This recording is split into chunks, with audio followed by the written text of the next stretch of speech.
वासुदेवाय हरये परमात्मा पुरुषोत्तम क्षेत्र सबुठु पुण्य पावनकारी अटे। एठारे भगवान विष्णु दारु विग्रह रूपे निवास करुछंती, तेणु तांकु दारु ब्रह्म कुहाଯାଏ। मनीष जेते जहा पाप करिथौ, जेते जहा कुकर्म करिथौ, तांकर ଏହି रूप को दर्शन करिवा मात्रे मुक्ति प्राप्त हुए। पुरुषोत्तम क्षेत्र को यात्रा कले समस्त पवित्र तीर्थक्षेत्र भ्रमणर फल स्वतः प्राप्त होइथाए। श्री जगन्नाथ सर्वत्र विद्यमान, सर्वव्यापी, तथापि से निजर मूल स्वरूप से पुरुषोत्तम क्षेत्र में विराजमान करती। एही धाम भगवानଙ୍କର एते प्रिय जे से एहार नामकरण निजर नाम अनुसार नामित करिछंती। एही क्षेत्रर व्यास 10 योजन बा 120 किलोमीटर पर्यंत परिव्याप्त। एहा समुद्ररू प्रकट होई बालुकारे आवृत हो जाइथिला। एही बालुकामय समुद्रर मध्य भागरे एक नील पर्वत रहिछि। एकदा पृथ्वी लोक प्रलयर जलरे प्लावित हो जाइथिला। भगवान वराहदेव पृथ्वी को उद्धार करी यथा स्थान स्थानित करथिले। ब्रह्मा एहापरे समस्त पर्वत, नद, नदी और तीर्थ स्थान मानक स्थापन करने को आरंभ कले। भगवान ब्रह्मांक त्रिताप जंत्रणार दग्धीभूत पतित जीवन मानकर दुर्दशा विषय विचार करने को लगिले। सेमानंकर कल्याणर कामना करी से मुक्ति प्रदाता परमेश्वर विष्णु निकट में प्रार्थना कले। भगवान विष्णु ब्रह्मांकर प्रार्थना प्रसन्न होई तांको सम्मुख रे प्रकट हेले। तांको शरीरर अंग कांति वर्षा कालर बादल परी नीलवर्ण थिला। से हस्तरे शंख, चक्र, गदा और पद्म धारण करथिले एवं निजर वाहन गरुड़ पृष्ठरे विराजमान थिले। भगवान विष्णु ब्रह्मा को कहिले, आपणकर मनस्कामना पूर्ण हेबार मु एक उपाय आपणको कहिबी। समुद्रर उत्तर पार्श्वरे एवं महानदीर दक्षिण तटरे जो स्थान अछि ताहाकु उत्कल देश कुहाଯାଏ। ଏହା अत्यंत पावन और गोपनीय अटे। ए संबंधरे जनसाधारण अगोचर अटंती। मु सेठारे मोर अद्वितीय विग्रह पुरुषोत्तम रूपे विद्यमान। यह क्षर और अक्षर अतीत। उत्कल प्रदेश केबे भी उत्पत्ति और प्रलय प्रभावित हुए नहीं। नील पर्वत शिखर रे एक वृक्ष रही जहाकू कल्पवट कुहाଯାଏ। ସେହି वृक्षर पश्चिम आड़क जो पुष्करणी अच्छी रोहिणी कुंड नाम प्रसिद्ध। मु ସେହି सरोवर तटरे पुरुषोत्तम रूपे विराजमान।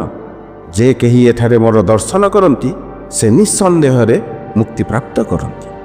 हे ब्रह्मा, आपण सेठाकू जाई मोर ध्यान करंतु। सही पुरुषोत्तम क्षेत्रर महिमा स्वतः आपणकर हृदय स्फुरित हेब। वैदिक शास्त्र रे सही स्थानटी को गुप्त रखा जाइछि। मोर मायार प्रभाव रे केही सही धाम विषय जानती नाही। एबे मोर कृपारु ए धाम समस्तंकर दृष्टिगोचर हेब। एठारे जदि केही थरे मात्र निश्वास निये से अश्वमेध यज्ञर संपूर्ण फल प्राप्त करे। एपरि ब्रह्मा को उपदेश प्रदान करी भगवान विष्णु अंतर्ध्यान होइगले। भगवान विष्णु का आदेश पालन करी ब्रह्मा नीलाचल धाम को यात्रा कले एवं ध्यान करने को प्रारंभ कले। पितृलोकरु यमराज नीलाचल को आसीथिले। से चिंतित थिले जे जदि भगवान समस्त को तांकर दर्शन मुक्त भाव रे प्रदान करती ताहेले से तांकर निजर सेवा हराइबे। समस्त जीवात्मा को मोक्ष प्राप्त होइजिवो, जहाद्वारा तांकर पदवी अदरकारी होइजिवो। से नीलाचल धाम को आसी भगवान नारायण को स्तुति और प्रार्थना निवेदन कले।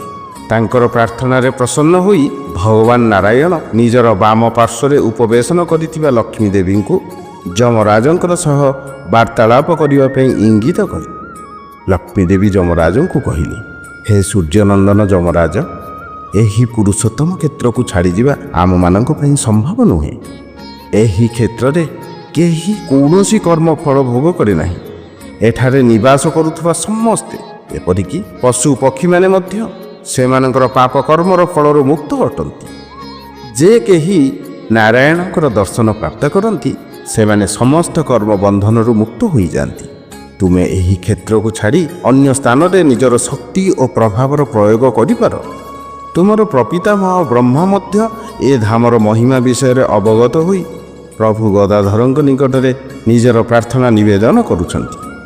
माता लक्ष्मी ठारू एपरि श्रवण करी नम्रता सहित यमराज कहिले, हे मोर प्रिय माता लक्ष्मी, आपण जहा कहिले ତାହା ଅକ୍ଷରେ ଅକ୍ଷରେ ସତ୍ୟ ଅଟେ। ଭଗବାନଙ୍କର ଇଚ୍ଛା ସର୍ବୋପରି ଅଟେ। ଏକମାତ୍ର ସେ ହିଁ ଜୀବମାନଙ୍କୁ ବନ୍ଧନରେ ପକାଇଥାନ୍ତି ଏବଂ ସେମାନଙ୍କର ଉଦ୍ଧାର ବି କରିଥାନ୍ତି। ସ୍ୱର୍ଗ ଓ ନର୍କ ପରି ସେ ମୋତେ ମଧ୍ୟ ସୃଷ୍ଟି କରିଛନ୍ତି। ଯଦି ଏହା ତାଙ୍କର ହିଁ ଇଚ୍ଛା ଯେ ଯଦି କେହି ଏହି ଧାମରେ ଦେହ ତ୍ୟାଗ କରେ ସେ ନିର୍ବାଣ ପ୍ରାପ୍ତ ହେବ, ତାହେଲେ ମୋତେ ଦୟାକରି ଏହି କ୍ଷେତ୍ରରେ ନିବାସ କରିବାର ମହିମା ବିଷୟରେ ବିସ୍ତାରପୂର୍ବକ ବର୍ଣ୍ଣନା କରି କୁହନ୍ତୁ। ପୁରୁଷୋତ୍ତମ କ୍ଷେତ୍ରର ମହିମା ବର୍ଣ୍ଣନା କରିବାର ଏକ ସୁଅବସର ପ୍ରାପ୍ତ ହୋଇଥିବାରୁ ଲକ୍ଷ୍ମୀ ଦେବୀ ନିଜକୁ କୃତଜ୍ଞ ମନେ କଲେ। ସେ ଯମରାଜଙ୍କୁ ଏହି ପୁରୁଷୋତ୍ତମ ଲୀଳା କଥା ଏହିପରି ଭାବରେ ବର୍ଣ୍ଣନା କରିଚାଲିଲେ।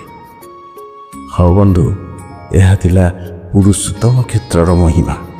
ଆଶା କରେ ଏହି କାହାଣୀଟି ଆପଣଙ୍କୁ ନିଶ୍ଚୟ ହୃଦୟସ୍ପର୍ଶୀ ହେବ। ଯଦି ଏ କାହାଣୀ ହୃଦୟସ୍ପର୍ଶୀ ହୋଇଥିବ ନିଶ୍ଚିନ୍ତ ଭାବରେ ଆମର ଏହି ଚ୍ୟାନେଲକୁ ଓଡ଼ିଶା ଭଏସ୍ ପଡ଼କାଷ୍ଟକୁ ଲାଇକ୍, କମେଣ୍ଟ ଓ ସେୟାର କରିବାକୁ ଭୁଲିବେନି। ସର୍ବେ ଭବନ୍ତୁ ସୁଖିନା, ସର୍ବେ ସନ୍ତୁ ନିରାମୟା, ସର୍ବେ ଭଦ୍ରାଣି ପଶ୍ୟନ୍ତୁ, ମା କଶ୍ଚିତ୍ ଦୁଃଖ ଭାଗ ଭବେତ୍। ଜୟ ଜଗନ୍ନାଥ।